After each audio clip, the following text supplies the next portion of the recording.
Good morning guys, welcome back to my channel and to another video. So today's not a vlog. I thought I would do something a little bit different. So this video is going to be 10 tips on how to save money on your wedding and how Tom and I save money on our wedding. So let's just get right into it. So tip number one is for all you brides out there, and the tip is be open to the kind of dress you would want to wear on your wedding day. Tom and I got engaged in November 2017, and a couple of weeks after that I had gone dress hunting online and I thought I'd found the perfect dress. So I went to a bridal boutique with someone who Tom and I used to be friends with. I went with her and I found the dress in the shop, and I tried on at least 4 of the dresses before that, and I even tried on styles that I knew I didn't like, just so it would give me definite peace of mind that I wasn't going to change my mind on the type and the style of the dress I wanted. And then I tried on the dress that I found online and I fell in love. Honestly, like I was almost in tears. I thought, I absolutely adore this dress. I want to wear this dress on my wedding day. And then I looked at the price tag and my heart just sunk, because I just thought I cannot justify spending that amount of money on a dress that I'm going to wear for one day. So there was quite a big gap from that point to actually picking out the dress that I wanted, or the one that I found. My chief bridesmaid was helping me, and I was looking through all these dresses and I was sending her kind of pictures of ones that I'd found, and she would give me her honest opinion. She was like, I can't imagine you wearing that. I could imagine you wearing that, but maybe change this. Because she is an amateur seamstress, so she does know my body quite well, because she did my custom measurements so I could get my new dress. And I found this dress online from a site called JJ's House, and they do a lot of bridal wear but for a lower price basically. And I sent my chief bridesmaid a picture and she was just like, that's the one. Like, that is not even a question, that is the one. So I will put a picture of the dress I originally wanted up here, and I will put a picture of the dress that I ended up going with down there, and you will see the difference in them. It's actually quite drastic. I never thought that the dress that I wore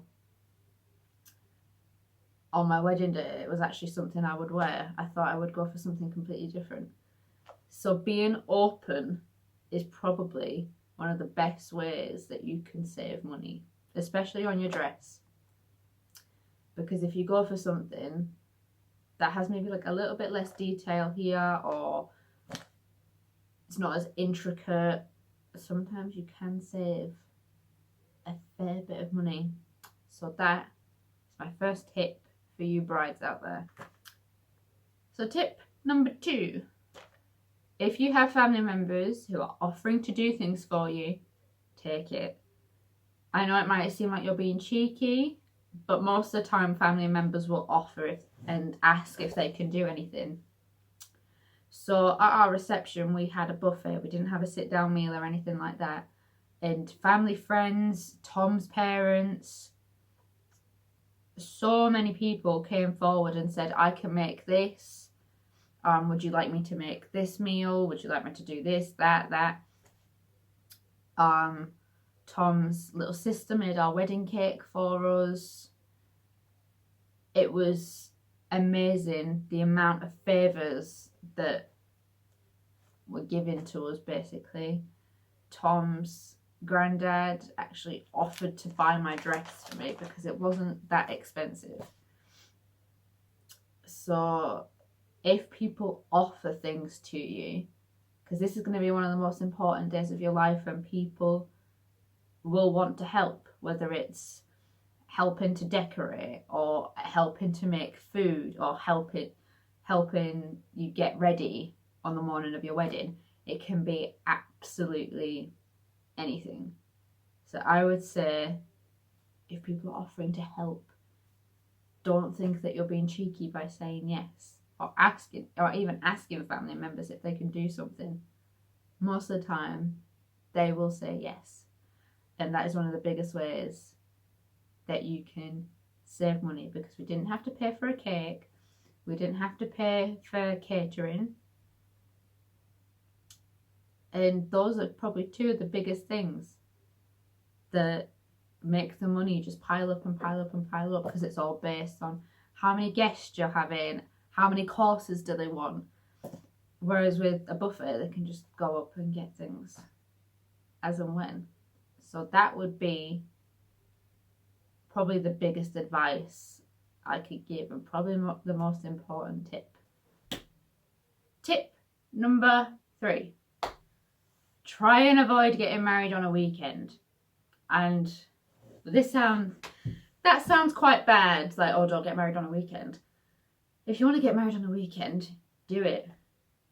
But you might notice that you are spending a little bit more money than if you got married on a weekday. So Tom and I got married on a Friday, but where we got married didn't really cost anything. I'll go to that in a later point. But in terms of registrars, depending on where you are in the country or what country you live in, they might have different names in different countries as well.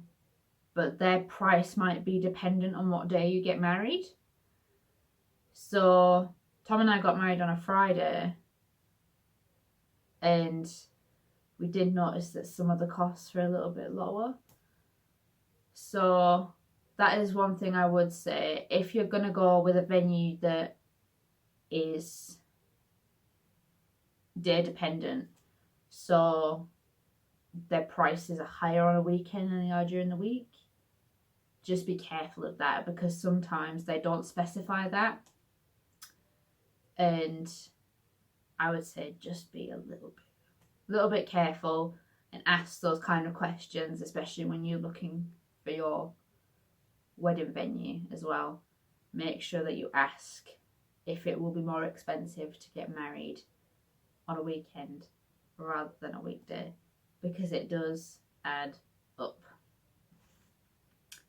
Tip number 4, and probably one that I cannot stress enough: talk with your partner about money. That is my mum always used to tell me when I was a little girl, when you and your future husband fight, it will be about money. Or the majority of the fights will be about money. And me and Tom have only been married for 2 and a bit weeks, and we argued when we weren't married about money, because we didn't communicate enough about it. But when it came down to the wedding, we communicated very, very well, because of something that I will mention in a later point. But it's very important to talk to your partner about what you think is going to be realistic, and if there's certain things that you want to buy that they might not necessarily want to buy. It's all about coming to a compromise in the middle, because it's not just about the bride, it's about the groom as well. So you do have to compromise on things like that. Otherwise, you'll just come to loggerheads and nothing will really get done. So compromise with your partner, talk to your partner, and you never know, the results might not be what you expected.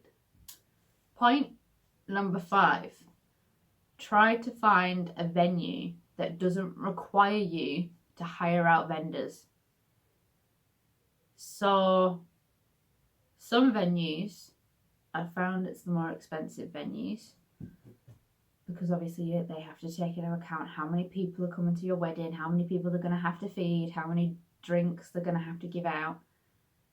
I found that they usually require you to use their vendors or the people who supply the food or the drink. You have to go through them.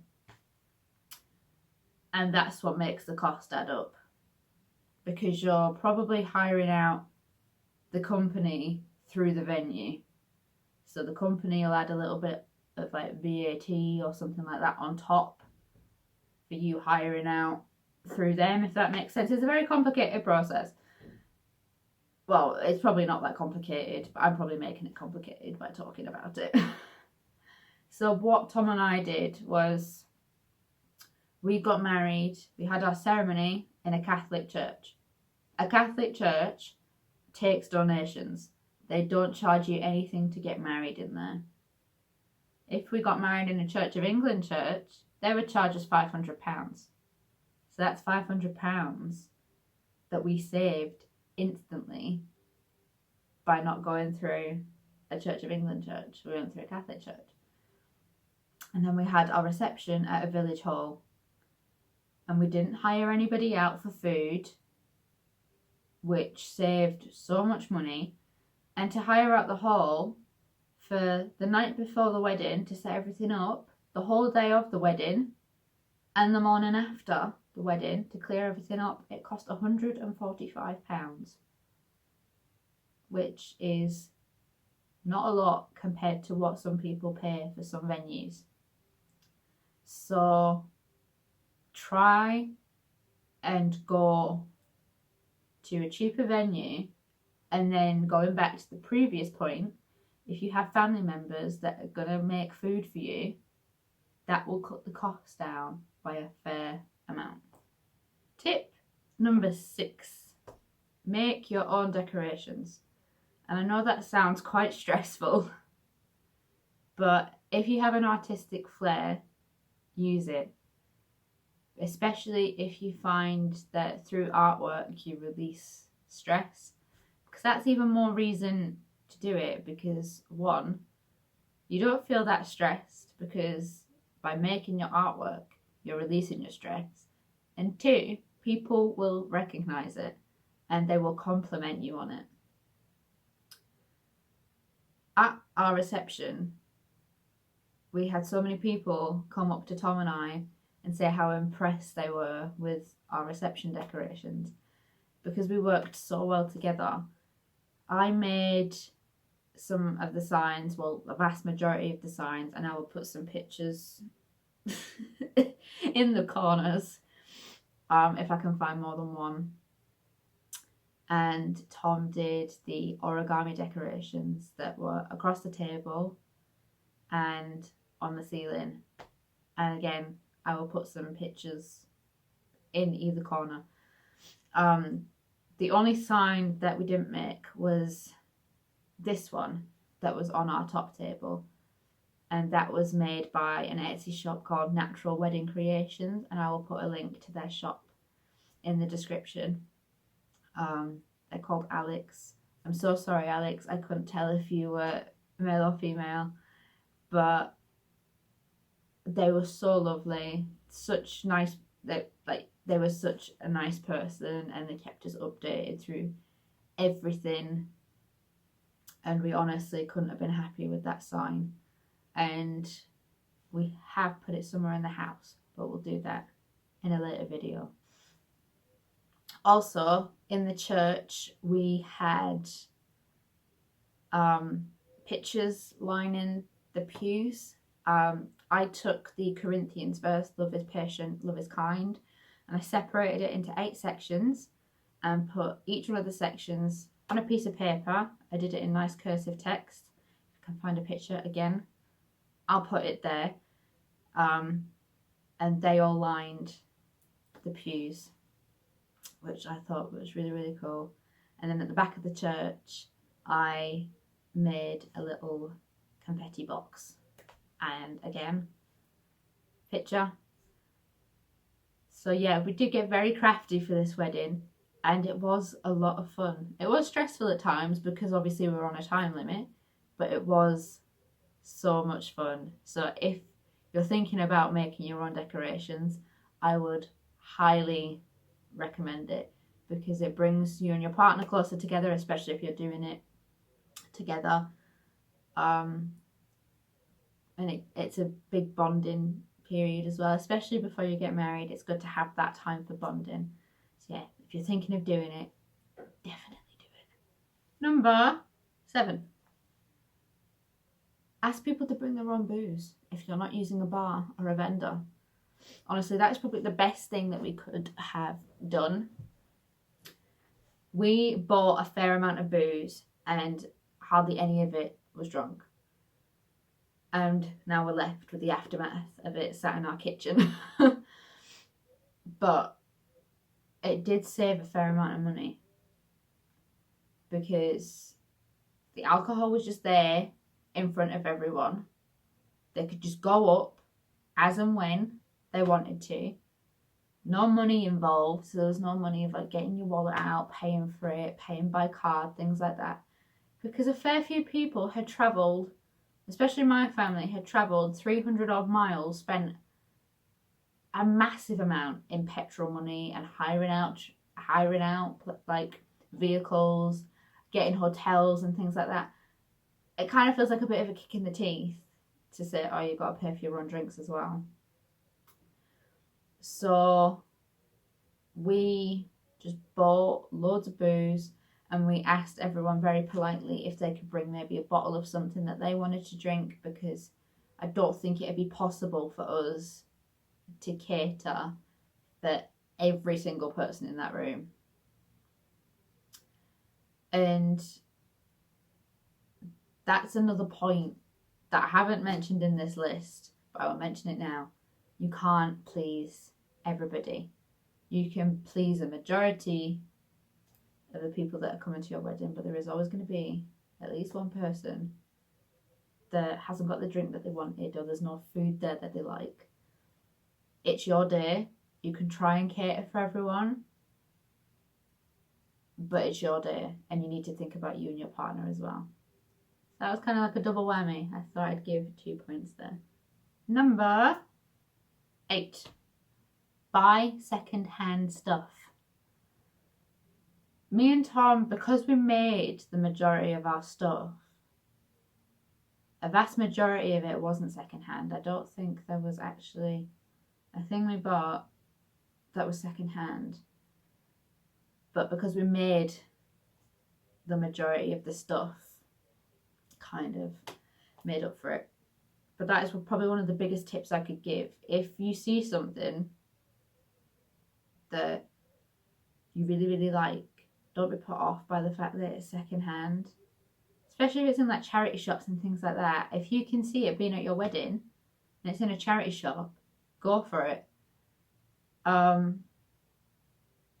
There's so many things that you can find, especially if you have like a certain theme in your head for your wedding. There's so many things that you can find like on eBay, in charity shops, even on Amazon. They sometimes have secondhand stuff as well.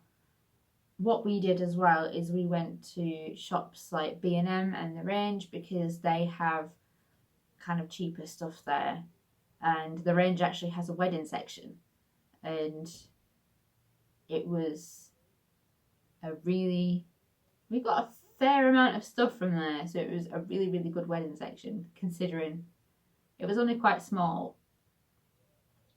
But yeah, definitely buy things secondhand if you can, because you will save so much money, even if it's just like £1 at a time. If you need to buy 50 vases and their original price is £5 and you get them for £4, you save £50.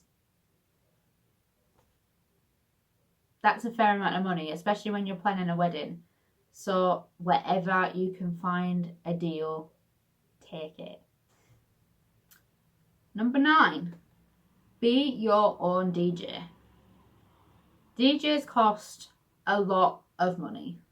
Let's be serious. But my husband went to university in Guildford and studied music. He knows a fair amount of people. So in the end, what we ended up doing was we had 2 Spotify playlists. We had Wedding Stage 1, which was when everyone was coming into the reception venue. Music was nice and chill, and it was like nice slow songs and things like that.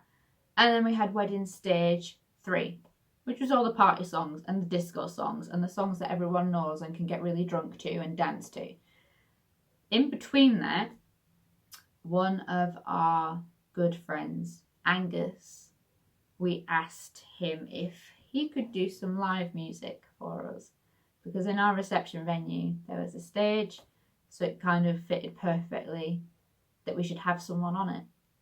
And Tom and Angus actually work together sometimes. Tom does a lot of music tech stuff for Angus when he's producing tracks, because he's a singer and a songwriter and a very amazing artist. And there was a song that he wrote called Rich Man. It hasn't been officially released yet. Me, Tom and I just have the demos, and now the first mix of the track. Now it's actually being done professionally. And I was listening to it, and I just looked at Tom and I said, could you ask Angus if we could have this as our first dance? And he said yes straight away, and then we asked if he could actually come and perform it for us, and he said yes instantly. And he didn't ask for anything.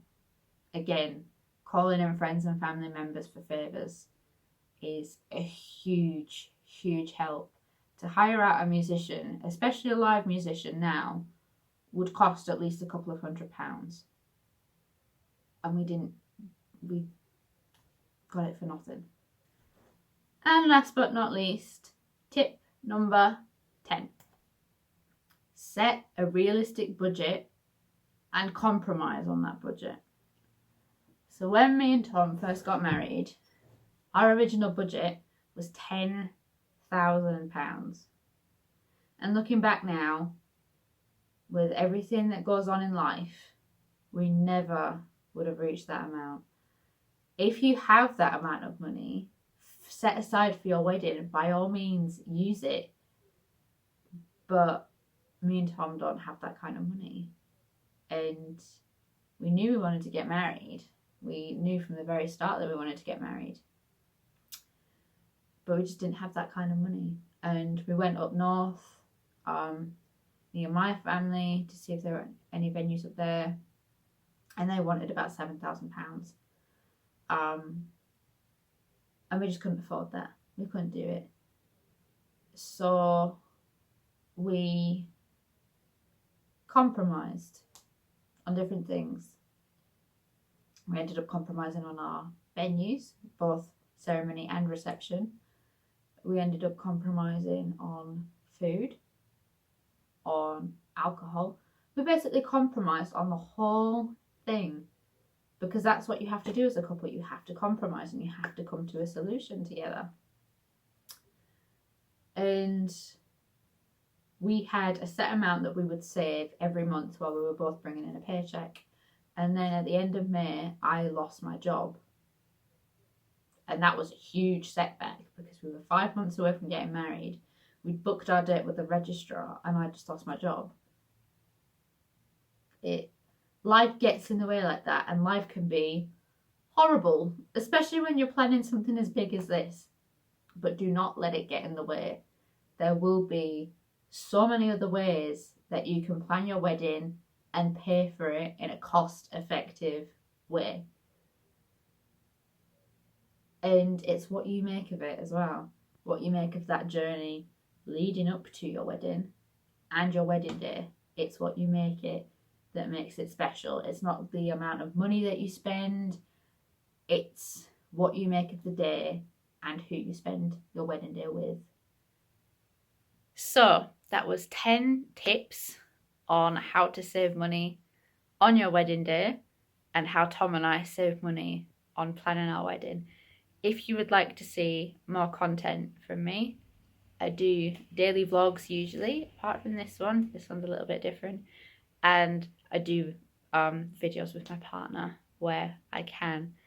So if you have enjoyed this video and would like to see more, please like and subscribe, and I will see you in the next one. Bye guys.